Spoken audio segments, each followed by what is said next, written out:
Savant. D'hier. Et d'aujourd'hui. Sibawayh.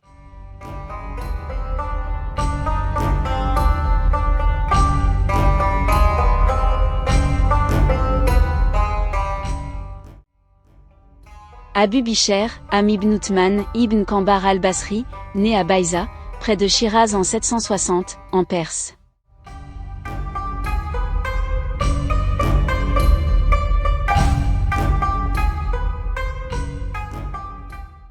Enfant, la famille de Am quitte Bayza pour aller s'installer à Bassora, en Irak. C'est là où il étudie le Coran, le Hadith et la grammaire chez son professeur Khalil ibn Ahmad, qui est l'un des facteurs responsables dans la formation de la personnalité de Am. Am a toujours été surnommé Sibawayh, signifiant odeur de pomme en farsi. C'est un mot que sa mère utilisait beaucoup pour lui adresser la parole pendant son enfance, et qui s'est vite transformé en un surnom pour lui, puisque Sibawayh était un jeune homme, beau, propre, avec une peau très blanche et des joues aussi rouges que des pommes. Savant. D'hier. Et d'aujourd'hui. Sibawayh aimait bien se rendre au conseil des savants en hadith ou en grammaire. Une fois, lors de l'une de ses interventions, son professeur Ahmad ibn Salama lui corrige une erreur qu'il avait commise, une faute de grammaire, pendant sa parole.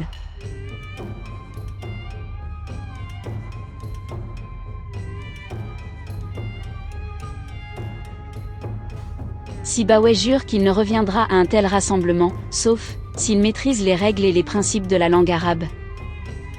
Après avoir élargi sa connaissance de la langue arabe, et après avoir bien acquis le savoir lui ayant été transmis par ses professeurs notamment Al-Faraïdi, Younes ibn Habib, et Isa ibn Omar.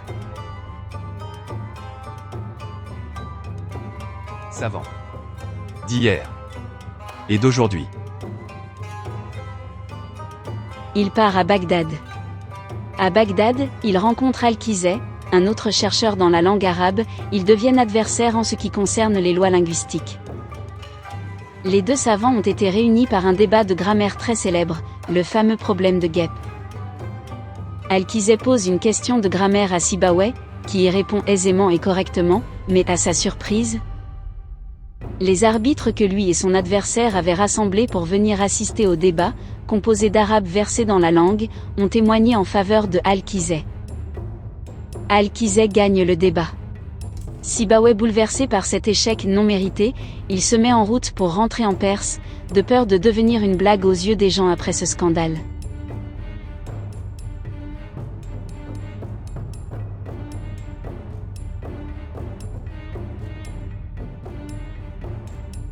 Sibawayh ne nous a laissé qu'un seul livre, intitulé « Le livre de Sibawayh » ou simplement « Le livre ».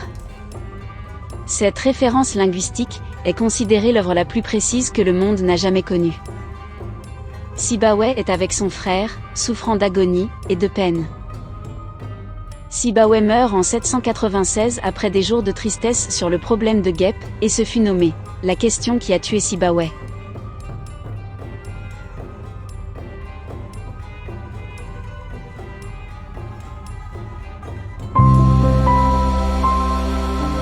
Savant. D'hier. Et d'aujourd'hui.